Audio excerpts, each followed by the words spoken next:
오늘 또 그대의 최고의 날입니다. 임은미 선교사 묵상입니다. 2020년 6월 9일 화요일 최고의 날. 내가 단호해야 할 때는 언제인가. 신명기 13장. 어제는 오랜만에 이곳 케냐에 나보다 한참 선배인 선교사님 부부를 만났다. 그분들이 분명 식사비를 내실 것 같아서 약속 시간보다 미리 갔다.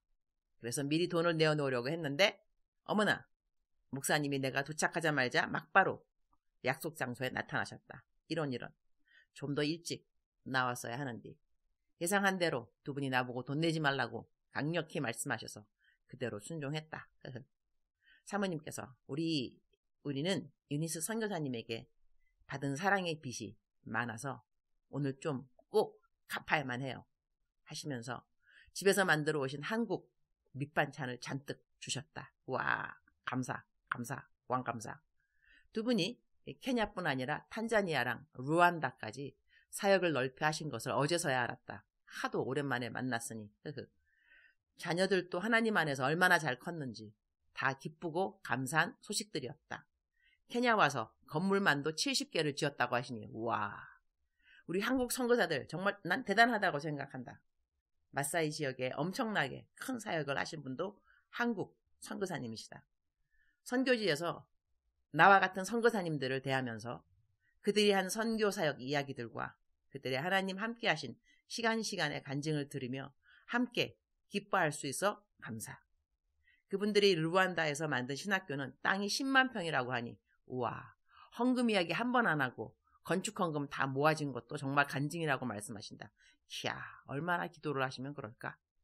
한국에 당신들이 살 땅 한 평 없어도 선교지에서 완전 올인하시는 많은 선교사님들, 이분들도 정년 퇴직하면 노후 대책 없다고 하신다. 그런 거 없어도 전혀 걱정하는 모습 없으신 의연한 모습들.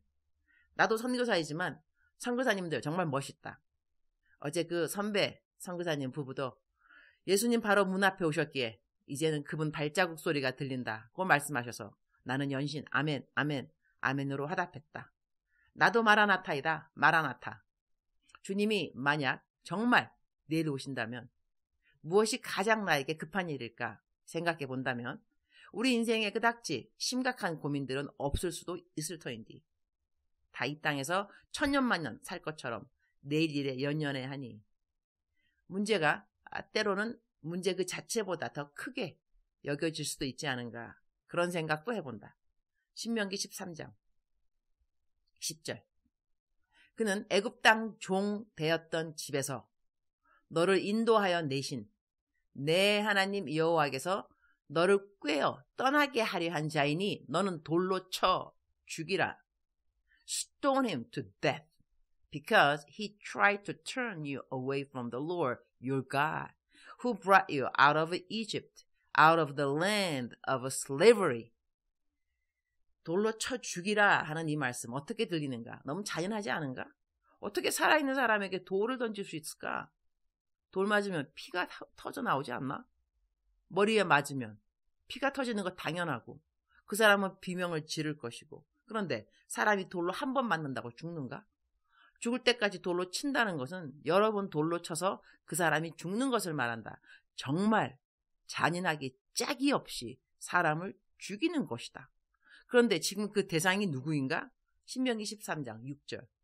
내 어머니의 아들, 곧 내 형제나 내 자녀나 내 품의 아내나 너와 생명을 함께하는 친구가 가만히 너를 꾀어 이르기를 너와 내 조상들이 알지 못하던 다른 신들, 곧 내 사방을 둘러싸고 있는 민족, 혹 내게서 가깝든지 내게서 멀든지 땅 이 끝에서 저 끝까지에 있는 민족의 신들을 우리가 가서 섬기자 할지라도 너는 그를 따르지 말며 듣지 말며 긍휼히 여기지 말며 애석히 여기지 말며 덮어 숨기지 말고 너는 용서 없이 그를 죽이되 죽일 때에 내가 먼저 그에게 손을 대고 후에 뭇 백성이 손을 대라. 내 가장 가까운 사람이라도 그렇게 잔인하게 죽이라는 것이다. 그만큼 사람이 짓는 죄 중 큰 죄가 여호와 하나님을 떠나게 하는 죄라는 것이다.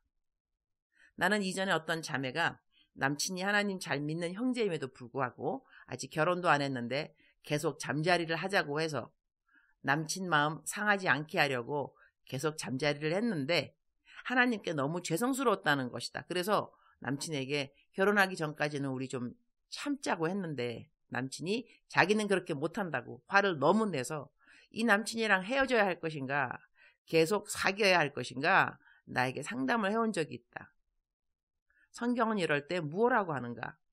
내가 맺고 있는 관계가 나로 하여금 하나님을 멀리하게 하면 단호하게 그 관계를 끊어버리라는 관계의 원칙을 말해주고 있다고 나는 생각한다.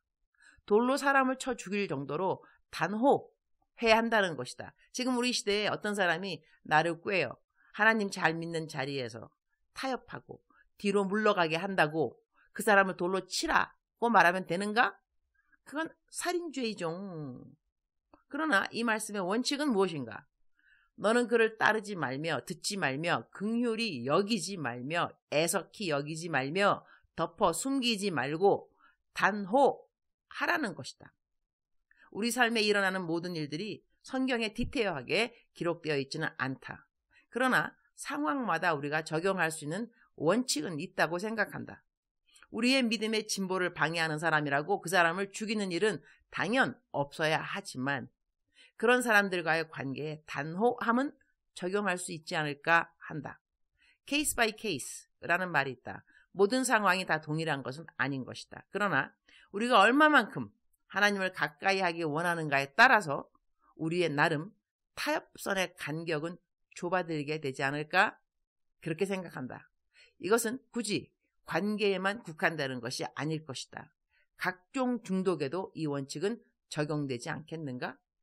너는 그를 따르지 말며 듣지 말며 긍휼히 여기지 말며 애석히 여기지 말며 덮어 숨기지 말고 하나님께 더 가까이 못 나가게 하는 것뿐 아니라 하나님의 사랑을 깨닫지 못하게 하는 각종 나쁜 중독과 습관들의 단호함과 잔인할 정도의 거절은 필요하다는 것.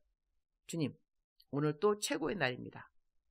우리들이 행위로 말미암아 구원받는 것이 아니지만 죄가 문 앞에 있으되 너는 그 죄를 다스려야 할지니라 라는 말씀처럼 날이면 날마다 죄를 지어서 죄송하다고 그렇게 주님께 나가는 심령도 주님이 다 긍휼히 여기고 사랑하고 또 품어주시지만 주님 사랑에 충만하여 이제는 죄를 멀리하는 것이 그닥지 어렵지 않다는 고백을 주님께 들려드린다면 주님의 마음이 더 기쁘지 않을까?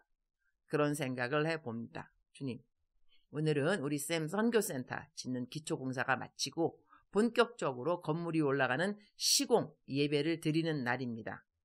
공사 시작을 주님께 맡기오니 마치는 시간까지 주님 함께하여 주셔서 튼튼한 공사, 안전사고 없는 공사, 주님의 사역에 아름다운 도구되는 샘 선교센터가 되게 하여 주옵소서.